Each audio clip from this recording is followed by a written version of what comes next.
Chaîne, merci à vous qui nous regardez sur Espace TV tous les soirs. Vous avez accès à cette émission.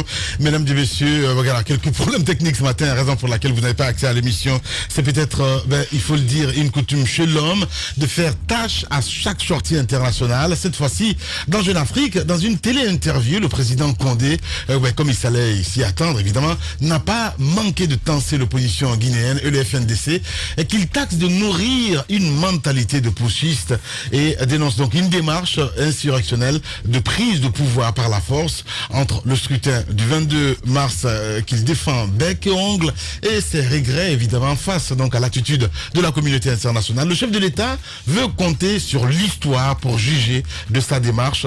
Quelle réaction de la classe politique évidemment guinéenne à cette sortie du président Condé? Le président Sidia Touré, président de l'UFR, membre du FNDC, il sera en direct ce matin chez les GG sur Radio Espace Guinée. Avant de joindre évidemment le président Sidia qui va intervenir sur notre antenne. Tu as suivi cette sortie du président Condé? Oui, j'ai suivi la sortie dans Jeune Afrique. Ouais. Il a abordé un certain nombre de questions, les questions liées à la pandémie donc du Covid-19, les questions également liées à l'élection au double scrutin dernier, les questions aussi liées à la gestion de la crise qui est née avant et après ce double scrutin. Je pense que sur la partie de la Constitution, il a expliqué comme d'habitude que c'était donc une volonté souveraine du peuple que d'être consulté sur des questions qui engagent son destin, grosso modo. Donc le référendum, c'était donc l'approche la plus démocratique quand on voulait savoir l'orientation à donner au pays. Il fallait donc consulter le peuple. Les opposants, comme à ses habitudes, il les a taxés d'avoir un esprit putschiste. Il a d'ailleurs évoqué le fait que certains de ses opposants, certains des leaders du FNDC avaient planifié des grandes guerres avec des insurrections par-ci par-là, des incendies, des violences, et que de justesse, un cas de l'incendie d'un camion-citerne a été évité à Conakry parce qu'on voulait un soulèvement. Donc, il a expliqué un certain nombre de mécanismes pour prouver que face à lui, il n'y a pas de démocrate. Face à lui, il y a des putschistes, il y a des gens qui ont l'esprit putschiste, qui ne veulent pas du tout du dialogue. Il s'est dit cependant disposé à dialoguer avec son opposition, mais que ce soit un dialogue ouvert, qu'il est prêt à parler de tout et surtout de la gestion antérieure de ses opposants qui sont pour la plupart des premiers ministres. Il a cité son opposant favori, c'est-à-dire c'est le Dalen Diallo. Il dit que ce monsieur a été à gérer ce bon, il a été premier ministre. J'ai l'impression en fait qu'il est éternel opposant à lui-même en fait. Donc il a cité ces loups, ce sont toujours c'est la même rengaine en fait. Voilà, le bâtiment occupé, surtout le soutien au référendum sous l'ère Conté. Alors comment expliquer que tout cela change du jour au lendemain? Donc il y a des choses à dire normalement. Donc et sur la question, peut-être opposé à lui-même aussi. Peut-être. Sur la question de Mamadou Youssoufou, il n'a pas voulu s'attarder. Il dit que l'histoire jugera. Parce que Mamadou Youssoufou, contrairement à lui, le président du Niger, ils ont tous appartenu à la même association du côté de la France. Mais appartenir à la France ne signifie pas qu'on peut développer tout de suite des ambitions à s'accrocher au pouvoir, ou bien ça ne signifie pas que vous avez un pacte scellé et qui vous oblige donc à soutenir votre homologue, même si ce dernier pose des actes qui ne vont pas dans l'intérêt de son peuple. Mamadou Youssoufou donc a pris une autre direction qui est différente de celle du président Alpha Condé, même s'ils se connaissent. Il a dit que Mamadou Youssoufou, il faut que l'histoire en jugera. Donc, en quelque sorte, c'est la teneur de l'interview qu'il accordait à Jeune Afrique en mentionnant que notre pays était beaucoup plus résilient face à la Covid parce que nous avions connu Ebola, et donc que ça ne l'étonne pas du tout que la Banque mondiale ou le FMI ait placé la Guinée parmi les pays qui se relèveraient un peu plus vite après cette pandémie. Il a signifié que il y a eu des progrès dans le domaine des mines, des progrès au niveau des infrastructures, que personne ne peut nier le fait que la Guinée donc a changé en 10 ans, que des actes ont été bien entendu posés. Sur la question de la présidentielle, il dira que pour l'heure, ce n'est pas du tout sa priorité et que sa priorité se trouve ailleurs. D'ailleurs, sur sa candidature, il va tenir des propos qui me font penser aux propos qu'il a tenus avant l'organisation du référendum. C'est-à-dire qu'il vous envoie un peu balader il n'est pas précis, il n'est pas concis, parce qu'il vous laisse penser, deviner. Il dit que c'est le RPG Arc-en-Ciel, le Rassemblement du peuple de Guinée d'abord. Il dit ensuite élargi au RPG Arc-en-Ciel qui comporte des anciens opposants. Il a cité le ministre Moukta Diallo et je pense l'Abaka Silla. Il dit que donc c'est ce grand parti qui va décider du candidat qui le présentera à la prochaine présidentielle. Moi, ça veut, à mon avis, la déduction que j'en fais, c'est que ça signifie absolument tout. Ça veut absolument tout dire. Ça veut dire que Monsieur le Président, il souhaite avoir une deuxième épouse. Ouais. Voilà. Allez, en direct et en exclusivité ce matin chez les GG, le président Sidya Touré. Les grandes gueules. Bonjour, Monsieur le Président. Bonjour les GG. Bienvenue sur Radio Espace. Le FNDC s'est inscrit dans une démarche insurrectionnelle de prise du pouvoir par la force. Ce sont les mots du président Alpha Condé dans une interview qu'il a accordée à Jeune Afrique. Monsieur le Président, est-ce que le président Alpha Condé a totalement tort en tenant un tel propos? Écoutez, d'abord, merci pour la question, mais je voudrais vous rappeler que ce n'était pas une interview, c'était un public reportage. Parce qu'il n'y a aucune des questions qui peuvent fâcher n'a été posée lors de cette interview-là. Normalement, 10 ans après, quel bilan faites-vous de votre action en Guinée pendant 10 ans? Quelles sont les propositions que vous avez à faire pour que les Guinéens veuillent bien voter pour vous pour un troisième mandat? Qu'en est-il de l'électricité, de l'eau, des infrastructures, tout ce qui concourt au bien-être des Guinéens? Les forces de défense et de sécurité, vous en faites quelque chose d'extraordinaire. Mais on a tué 8 personnes à Koya pour 200 personnes qui étaient sorties pour protester contre un barrage. Voilà les réalités de la Guinée, mais qui ne figurent pas dans cette interview-là. Alors, les trucs dans le style, oui, ce sont des pushistes.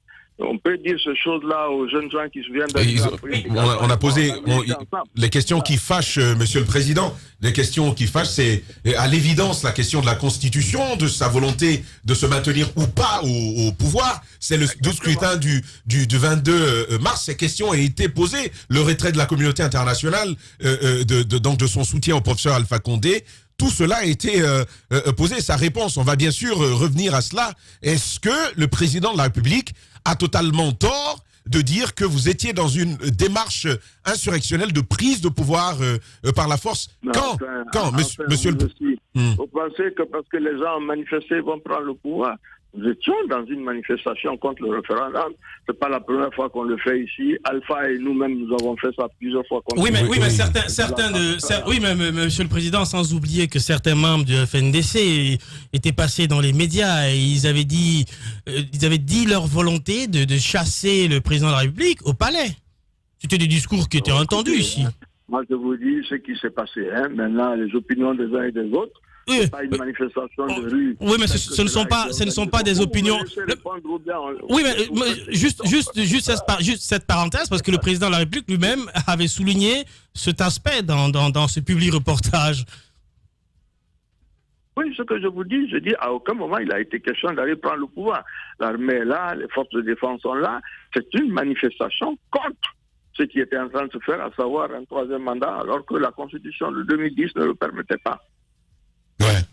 Allez-y, Moussa Moïse. D'accord, sur la question des élections, il s'est donc prononcé là-dessus, sur la volonté exprimée par le peuple de Guinée. Est-ce que sa réponse sur tout ce qui s'est passé, ce qui a été fait comme pression de la part de l'opposition pour empêcher la tenue de ce double scrutin, est-ce que ces réponses pour vous collent à la réalité? Non, nous n'avons fait, il n'y a aucun push à l'horizon. Nous avons demandé des choses très claires, à savoir qu'on ne pouvait pas aller aux élections avec un fichier où il y avait 8 700 000 Guinéens, alors que nous savons que notre fichier ne doit pas dépasser les 4 millions et demi, 5 millions.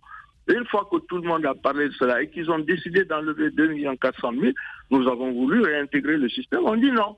Écoutez, moi, je ne sais pas quelle est la théorie qu'on peut soutenir pour dire que c'était inclusif. Tout le monde a reconnu que c'était des élections non inclusives. C'est ça le problème de fond. Alors, monsieur le Président, moi je veux quand même y revenir à cette affirmation plutôt grave du Président de la République. Nous étions là, nous avons suivi cela. On a clairement, mais clairement entendu que désormais c'est le départ du professeur Alpha Condé que l'on va demander. Il y a même eu des appels à peine voilés de l'armée à prendre entre guillemets ses responsabilités. On a vu tout cela, Monsieur le Président. Écoutez, moi je suis désolé, hein, ce que vous dites là, ce ne ressort pas des réunions que moi j'ai tenues au niveau du FNDC. Que des jeunes gens s'expriment comme ça avec une volonté de braver tout, ben, d'accord, c'est une chose. Mais la réalité du fait pour nous, c'était une manifestation et nous continuons de manifester. C'est ça la réalité. Maintenant, on va faire de cela un push. Je dis, j'ai été un moment dans l'opposition, puisque je suis un peu plus âgé que mes amis, là, avec Alpha Condé. Ce qu'il me disait tous les jours, ce qu'il préparait, bon Dieu, laissez tomber. Nous ne sommes pas là, nous sommes très loin de ces questions-là. Nous manifestons à l'intérieur de notre territoire, nous n'y mêlons personne d'autre, et nous faisons en sorte que notre droit soit respecté. N'oubliez pas quand même que la Constitution de 2010 empêche le troisième mandat. C'est ça la réalité de la Guinée. Ouais. Allez-y, mon cher Moïse. Alors, le président Alpha Condé également, toujours au niveau de l'aspect politique, il a parlé lors de la tenue des élections, il a parlé de ces observateurs internationaux, surtout les observateurs qui devaient venir donc veiller sur le déroulement des élections. Il a semblé un peu minimiser le fait que... évasif. Voilà, il est resté évasif là-dessus. Pour lui, c'est à sa demande que ces observateurs sont venus, dans un esprit panafricaniste, dit-il.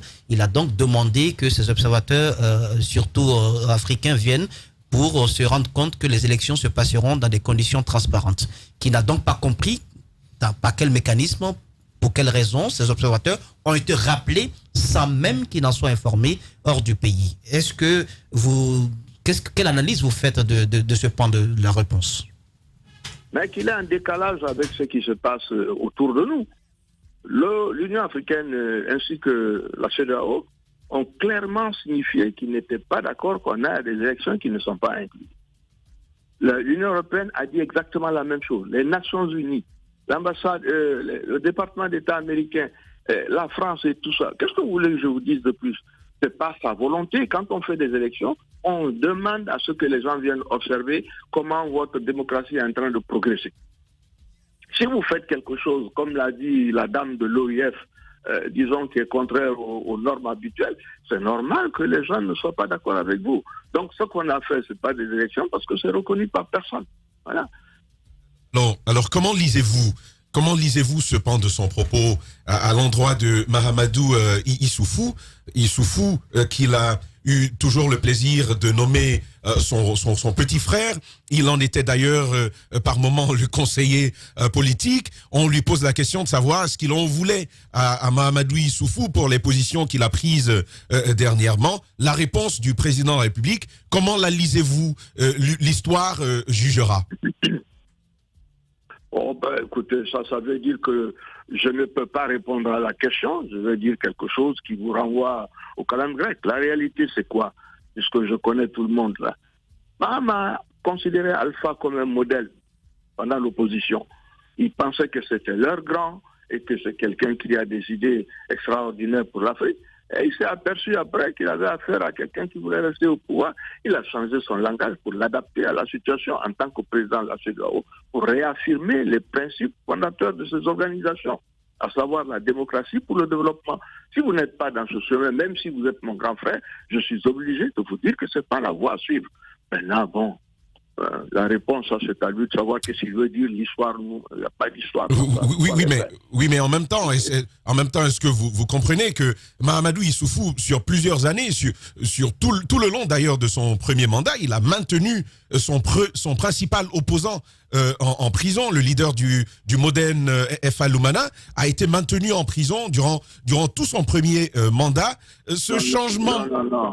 Ah bah oui. Pas tout le... Non. Ah bah si, monsieur le Président, c'est seulement... Non, il a été en prison, attendez, il a été arrêté pour des raisons qui n'avaient rien à voir avec la politique. Oui, officiel. C'est un problème relatif. Attendez, il y a un ministre d'État qui ont été arrêtés pour la même chose, l'histoire des bébés au Nigeria. Bon, et en tout pour tout, comment ça s'appelle? Mon ami, le président, il n'a pas fait 1 an et demi, 2 ans. Non, c'était pas du tout lié aux faits politiques. Oui, mais pas du tout. Monsieur le Président, c'est effectivement cette histoire jusqu'à la fin. On a entendu les avocats de ce leader clamer son innocence jusqu'à la fin. Au Niger, on a parlé de procès politique, vous le savez si bien. Est-ce que ce n'est pas ce qui conduit le président à réagir comme ça à Issoufou? Non, moi je ne vois pas de raison. Issoufou a déclaré qu'il ne restait pas au pouvoir. Vous savez, c'est une avancée extraordinaire en Afrique aujourd'hui. Quand un chef d'État dit cela, il ouvre l'horizon, si vous voulez, à la démocratie, au débat d'idées, à la société civile, au progrès, parce que les gens peuvent anticiper et savoir qu'est-ce qui va se passer demain. Si vous voulez avoir, par exemple, des investisseurs chez vous, il faut leur donner une orientation claire qui leur permet de dire, bon, demain ce sera comme ça. À partir du moment où Issoufou a déclaré qu'il n'est plus candidat pour un troisième mandat au Niger, il a donné un éclairage absolu. Entre-temps, tout va se jouer à ceux qui sont là. Donc, vraiment, moi, j'estime que c'est un garçon qui a fait son travail, mais n'oubliez pas, il a été Premier ministre, président de l'Assemblée, donc il connaît exactement le fonctionnement de l'État, et tout ça n'est pas uniquement politique. Il a fait des progrès économiques absolument visibles et perceptibles au Niger. D'accord. Monsieur Sidya Touré, il y a aussi la question, dans le même sillage que la question que Tamba vous a posée, il a été demandé au président de la République de se prononcer sur les possibilités que lui offrait la nouvelle constitution, les possibilités donc que cela lui offrait pour se présenter de nouveau comme candidat à la présidentielle. Il a donc répondu que pourquoi ce qui se fait ailleurs ne pourrait pas se faire en Guinée. Je vous lis juste un pan de sa réponse. Il dit pourquoi poser cette question quand il s'agit de la Guinée et ne pas la poser dans d'autres pays où les chefs d'État peuvent être réélus indéfiniment. Donc, quand il s'agit d'Alpha Condé, le traitement devrait être particulier. Donc, certains présidents seraient autorisés à modifier la Constitution, à se présenter 3, 4, 6 fois, pas celui de la Guinée. Cette forme de géométrie variable qui prétend se substituer à la volonté populaire n'est pas acceptable. Votre analyse? Honnêtement, je trouve que c'est une réponse vraiment qui passe à côté. Vous dites que vous devez aller à un troisième mandat, vous dites aux populations pourquoi vous voulez l'avoir. Qu'est-ce que vous avez comme projet pour eux? Toute cette histoire est un problème de gouvernance pour améliorer les conditions de vie des Guinéens. Avez-vous quelque chose qui permette cela? Peut-être ailleurs, les gens ont expliqué que ceci était possible. Bon, en plus, chaque pays, ses réalités. Nous ne sommes pas pour un troisième mandat. Et nous représentons, je vous assure, plus de 70% des populations. Parce que quand on voit ce qui a été fait ici depuis 10 ans, on se demande pourquoi est-ce qu'on devrait faire encore un troisième mandat alpha. Donc cette réponse n'a pas beaucoup de sens. Ouais. Vous devrez dire pourquoi vous voulez y aller, non pas pourquoi moi on me refuse. Ce n'est pas une question personnelle. C'est une question, c'est quoi votre programme pour faire en sorte que la Guinée change? C'est pour cela que vous avez commencé le changement, vous avez fait des choses que vous devez identifier et qui permettent que vous allez en campagne pour ça peut-être. C'est-à-dire qu'on a donné aux autres, on ne m'a pas donné. Vous pensez que c'est une réponse politique, ça? Bien. Le président Sidya Touré, en direct ce matin chez les GG. Allez-y, Moussa. D'ailleurs, sur les avantages de cette constitution, puisque vous me tendez la perche, il dit que la constitution que nous venons d'adopter est une avancée historique. Il cite quelques avantages. Elle instaure la parité de genre, interdit la mutilation génitale, les mariages précoces, abolit la peine de mort, abaisse l'âge de l'éligibilité, protège l'environnement, consacre 15% des ressources minières aux collectivités territoriales. Ils disent donc, voici quelques avantages de cette nouvelle constitution qu'il a citée. Moi, je pose une question. De quelle constitution il s'agit? La nouvelle. Nous en sommes aujourd'hui. Nous avons 3 textes de constitution. On se demande lequel va être appliqué. Ouais. Celle qui a été promulguée, celle qui a été promulguée. Ouais, sauf que c'est falsifié, en fait. Tu ne comprends pas le sens de ce qu'il veut dire. Voilà. Allez, il parle aussi du report des élections par rapport au... Je n'ai pas fini avec cette question. Allez-y. On ne sait pas de quelle constitution il s'agit. On a modifié le texte de la constitution qui a été présenté le 22 mars et on en a fait un nouveau texte qui a été promulgué par Alpha. Alors, comment voulez-vous? Ce sont des choses extrêmement graves pour un pays. La Constitution, c'est la clé de voûte de toutes les institutions qui font que notre pays peut avancer. Oui, mais... On ne peut pas s'asseoir pour réécrire cela et puis dire que... De quelle Constitution? Oui, mais en même temps, Monsieur le Président, ça peut pas être grave pour vous, parce que cette Constitution, vous ne la reconnaissez pas. Pour vous, c'est rien du tout. Je suis en train de parler de droit. Ce n'est pas une question me concernant. Oui, mais en termes de droit, on a entendu le FNDC. Je ne sais pas quelle constitution nous devons faire, puisque, attendez, moi je crois qu'il ne faut pas que vous preniez ça vraiment à la légère. La constitution est quelque chose de déterminant pour un pays. On ne peut pas la changer comme ça par la volonté des gens, réécrire, et puis ensuite dire voilà le nouveau texte. Donc aujourd'hui, il n'y a même pas de constitution en Guinée, parce que je dis, les 3 textes sont différents. Alors, voilà. Monsieur le Président, on y reste toujours. C'est des questions de droit. Vous avez invoqué le droit pour dire que la nouvelle constitution n'est pas reconnaissable par le peuple de Guinée. Vous l'avez soutenu au sein du FNDC. Alors, comment est-ce que cette même constitution... Nous avons soutenu quoi? J'ai pas compris. Vous avez soutenu que c'était illégal d'aller vers une nouvelle constitution dans les conditions constitutionnelles de la Guinée. C'est ce que vous avez soutenu, FNDC. Absolument, oui. Voilà. Oui. Alors, c'est ce qui légitime ma question. En quoi une constitution illégale, donc pour vous inexistante et inapplicable, peut poser problème si elle est modifiée? Non, n'en faites pas une question personnelle. Hein. Ce n'est pas cela. Ce que nous disons, c'est actuellement une partie des Guinéens autour de la gouvernance d'Alpha Condé sont en train de prendre des textes et d'en faire une constitution. Une fois qu'on l'a changé, 1 fois, 2 fois, 3 fois, nous disons arrêtez un peu, arrêtez le massacre. Nous ne reconnaissons pas ce texte, mais ça ne veut pas dire que vous n'êtes pas en train de chercher à l'appliquer. Quelle est la constitution qui vous gouverne aujourd'hui, celle de 2010? Ah non, le président dit qu'il n'y a pas de constitution. Mais vous, laquelle gouverne actuellement ceux qui sont là-bas de l'autre côté? Chacun est obligé de choisir. Ils ont 3 textes différents. Oui, mais s'il y a chacun a choisi sa constitution. À ce rythme, chacun doit choisir sa constitution. Vous choisissez laquelle? C'est dangereux. Ce que vous dites est très grave. Oui, mais on est dans la réalité. Monsieur le Président, pour revenir à une autre question, c'est que dans le même interview, le Président de la République responsabilise le RPG et le RPG Arc-en-Ciel dans le choix du futur candidat de son part du RPG, même si c'était lui. Est-ce que vous êtes d'accord pour cette démarche dans un congrès en plus? On se fout de nous là. Attendez là, il faut pas. Mais non, mais il dit non, mais tous ces exercices-là pour qu'on aille présenter quelqu'un d'autre comme candidat. Oui, mais et si ça se passe comme il le décrit dans un congrès au RPG élargi au RPG Arc-en-Ciel, est-ce que la démarche est acceptable? Il n'y a aucune démarche. Tout le monde sait qui est candidat là-bas. Voilà. Alors, on va revenir un petit peu évidemment sur cette crise qui secoue le monde. Le président Sidya Touré, on lui a posé la question évidemment à savoir aussi par rapport au report des élections présidentielles. On sait bien que c'est en octobre et de ce fait, rien ne dépend de lui. La dernière fois, on a eu un autre politique ici qui était pour le report des élections présidentielles. Qu'en dites-vous, vous personnellement, du côté de l'UFR?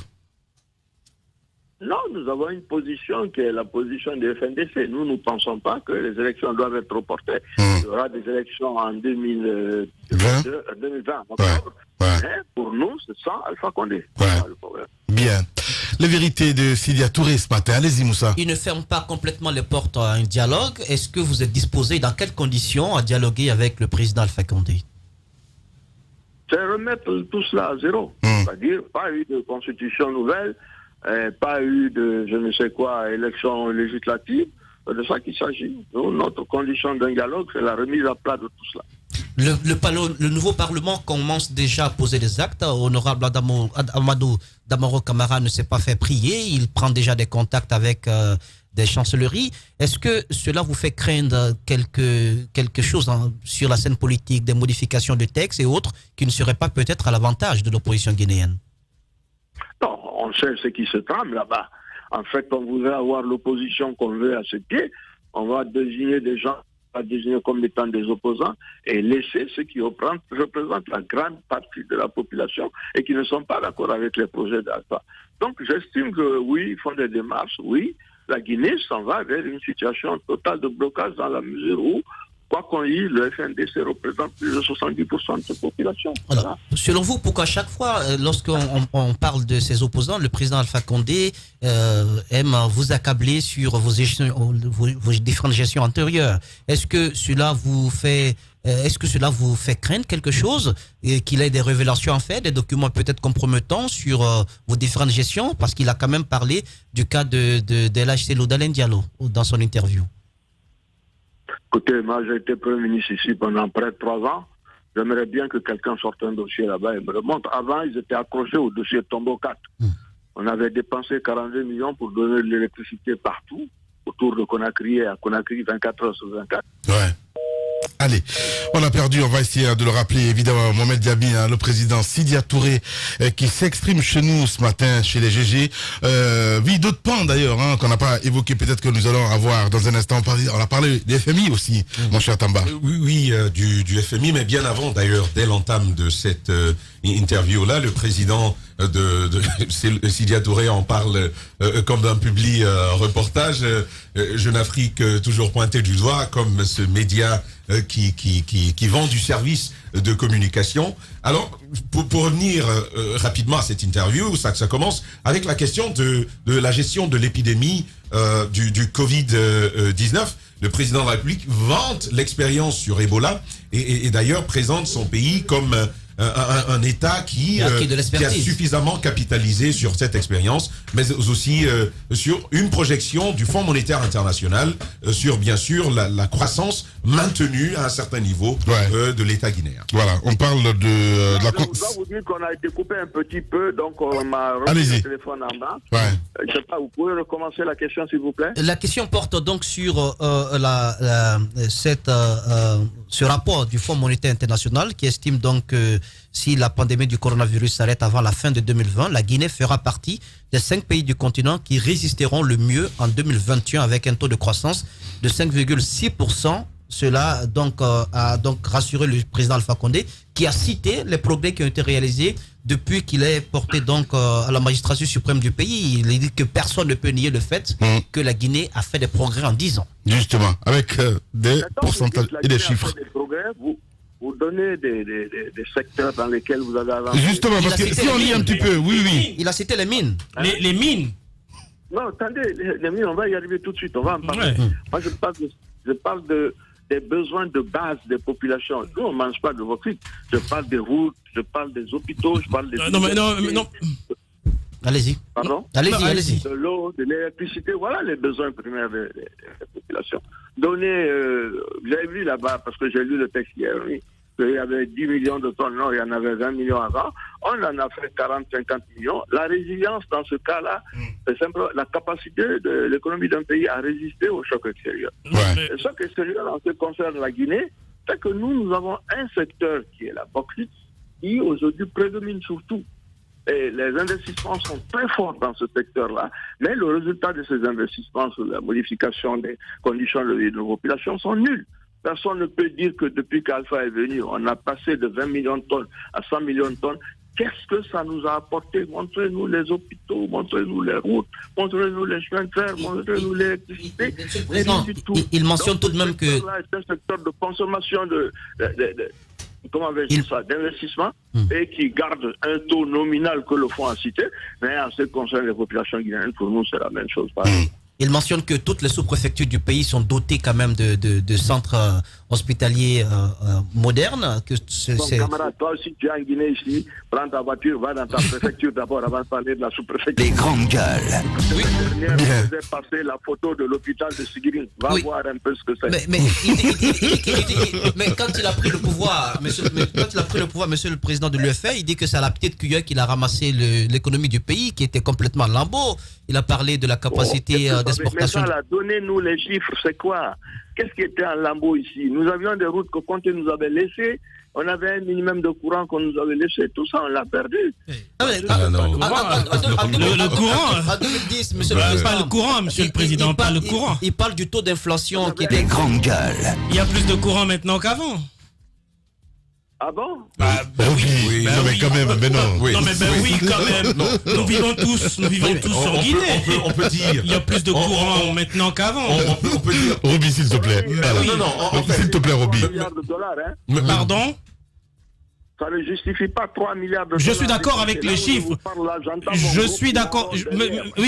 Les chiffres, je suis d'accord, mais quant à la quantité, on a plus de courant maintenant qu'avant, monsieur le président. Donnez-nous les chiffres, Roby. On voit les faits. On vit à Conakry. Bien. On voit les faits. Allez, merci beaucoup en tout cas, monsieur le président. Allez, dernière question, Roby. Peut-être sur un tout autre Ah bah d'accord. Oui. Merci beaucoup, Monsieur le Président, en tout cas d'avoir accepté notre invitation ce matin. On espère vous avoir évidemment ici en studio. Merci. Voilà. Voilà, les grandes gueules continuent sur Radio Espace. Certains disent que nous ne sommes pas une chaîne guinéenne. D'autres affirment même que nous ne sommes pas journalistes. Mais vous, savez-vous vraiment qui nous sommes? Les valeurs que nous défendons, la liberté d'expression Et d'opinion. Nous défendons l'égalité. L'égalité des chances pour tous. Pour tous. Nous sommes une équipe. Nous sommes cette diversité qui fait la Guinée. Et nous en sommes fiers. Et si vous veniez voir par vous-même, nous sommes la Guinée. Nous sommes Adafo Média.